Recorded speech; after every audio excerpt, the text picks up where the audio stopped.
আজি আমাৰ বাবে বিশেষকৈ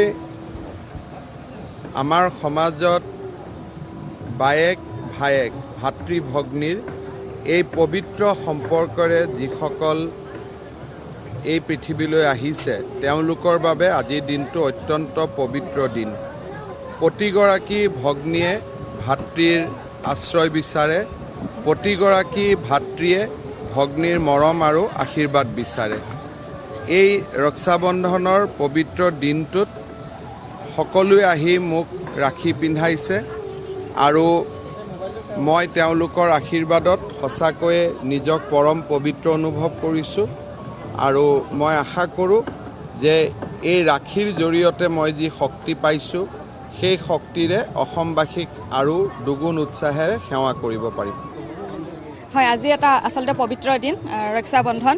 আমাৰ সমগ্ৰ ভাৰতবৰ্ষতে এই দিনটো অতি উল্লাসেৰে আমি পালন কৰোঁ। কাৰণ কিয় এইটো সঁচাকৈ এটা খুব আনন্দৰ দিন এই কাৰণে, কাৰণ এইটোৱে আমাৰ চিৰ শান্তি বজাই ৰাখে, আমাৰ মাজত মিলাপ্ৰীতি এটা আনে।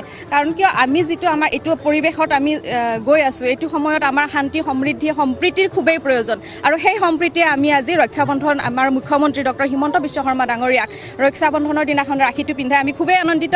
তেখেতে আমাক নিশ্চয় আশীৰ্বাদ দিছে আৰু আমিও তেখেতক যথেষ্ট শ্ৰদ্ধা ভক্তি কৰোঁ। তেখেত আমাৰ খুবেই মৰমৰ। এনেদৰে আমি তেখেতৰ শ্ৰদ্ধা আৰু তেখেতৰ ৰাস্তাত খোজকাঢ়ি যাম বুলি আমি প্ৰতিজ্ঞাবদ্ধ আৰু তেখেতে আমাক দেশখনক আগুৱাই লৈ যাব বুলি, আমাৰ ৰাজ্যখনৰ লগতে আমাৰ দেশখনক আগুৱাই লৈ যাব বুলি আমি আশাবাদী। ধন্যবাদ। খুবেই ভাল লাগিলে, এটা পবিত্ৰ দিন আজি সকলোৰে বাবে, ভাই ককাই বাই ভনী সকলোৰে বাবে। আজিও আমি এনেকৈ আহি পেলাই আমাৰ মুখ্যমন্ত্ৰী ডাঙৰীয়াক আমি ৰাখি পিন্ধাব পাৰিছোঁ, আমি বহুত সৌভাগ্যৱান। আৰু লগতে খুব ভাল লাগিছে, খুব ভাল পৰিৱেশ এটা। আৰু এইটো বহুত দৰকাৰী, বহুত ইম্পৰ্টেণ্ট যে আমি সকলোৱে একতা বজাই ৰাখোঁ।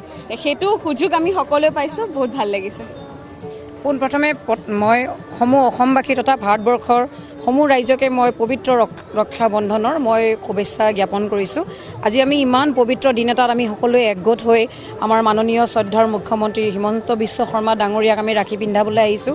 আৰু আমাৰ বিশ্বাস আছে তেখেতে সকলোকে তেওঁ যাতে ৰক্ষা কৰাৰ কাৰণে যি পদত অধিষ্ঠিত হৈছে, তেওঁ এনেকৈ আমাক ৰক্ষা কৰি থাকিব, আমাৰ দেশখনক ৰক্ষা কৰিব, তেওঁ যাতে আগুৱাই যাওক, আমি তাকে ঈশ্বৰৰ ওচৰত প্ৰাৰ্থনা জনাইছোঁ। মুখ্যমন্ত্ৰীগৰাকীক আমি মাননীয় হিমন্ত বিশ্ব শৰ্মাদেৱক আমি সময় বিচাৰিছিলোঁ ৰাজ্যিক মহিলা মৰ্চাৰ তৰফৰ পৰা, যে আমাক অকণমান সময় দিয়ে, যাতে তেখেতে সময় দি আমাক ধন্য কৰিলে যে অসমত সমস্ত জনগণৰ দায়িত্ব তেওঁ যি লৈছে, তো তাৰে কাৰণে আমাৰ বিশ্বাস আৰু তেখেতক আমি প্ৰেম আৰু ভাতৃত্ব দোলেৰে আমি তেওঁক আজি বান্ধিবৰ কাৰণে তেওঁৰ তাতে উপস্থিত আমি আহিলোঁ। তেখেতক আমাক সময় দিলে, আমি প্ৰত্যেকে তেওঁৰ হাতত ৰাখি বান্ধিলোঁ আৰু সমস্ত জনগণৰ সুৰক্ষা আৰু দায়িত্ব তেখেতৰ হাতত আজি আমি ভাতৃভগ্নীৰ এই ৰাখীৰ বন্ধনৰ দোলেৰে তেখেতক আমি আজি দায়িত্ব অৰ্পণ কৰিছোঁ। তেখেতে যি ধৰণে অসমত কাম কৰি গৈ আছে, আমি বিগত 100 দিনৰ কাৰ্যক্ৰমত দেখিছোঁ, তো এই যাতে উন্নয়নৰ ধাৰা অব্যাহত থাকে, জনগণৰ সুৰক্ষিত হয়, তাৰ কাৰণে আজি আমি এই ৰক্ষাবন্ধন দিনত আহি তেখেতক আমি তেখেতৰ সুৰক্ষা আৰু সুস্বাস্থ্যৰ বাবে আমি ভগৱানৰ ওচৰত মংগল প্ৰাৰ্থনা কৰিছোঁ। হয়, নকওঁ মই, নালাগে হ'ব।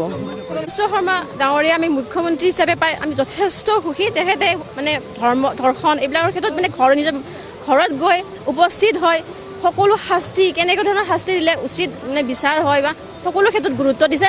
তেখেতৰ এই ধৰণৰ কাৰ্যকলাপত আমি যথেষ্ট সুখী। মহিলা মৰ্চাৰ পৰা আজি অলপ সময় দিলে, তাৰ বাবে আমি তেখেতক কৃতজ্ঞতা প্ৰকাশ কৰিছোঁ।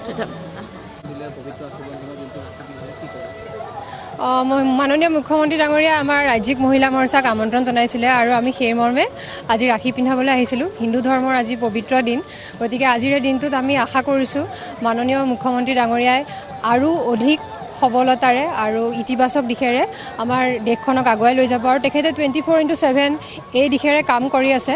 গতিকে আমিও নাৰী সমাজে সেই ধৰণে সবল হৈ পেলাই তেখেতক সহায় সহযোগিতা কৰিম, যাতে আমাৰ অসমখন আৰু জাকত জিলিকা হৈ উঠে, সেয়াই আমি আশাবাদী। নমস্কাৰ। আজি আমাৰ ৰাজ্যিক মহিলা ভাৰতীয় জনতা পাৰ্টীৰ ৰাজ্যিক মহিলা মৰ্চাৰ ফালৰ পৰা আমি মুখ্যমন্ত্ৰী মহোদয়ক ইয়াতে ৰাখি পিন্ধাব আহিলোঁ। হিন্দু ধৰ্মৰ এটা পবিত্ৰ উৎসৱ, ভাতৃ ভগ্নীৰ সম্পৰ্ক। আজি আমাক তেখেতে ইয়াতে অলপ সময় দিছে, আমি বহুত সুখী হৈছোঁ আৰু তেখেতৰ নিচিনা এজন ইমান ভাল মুখ্যমন্ত্ৰী পাইছোঁ, আমি তেখেতক লৈ খুব গৌৰৱ অনুভৱ কৰোঁ। এইখিনিয়ে মোৰ ক'ব লগা।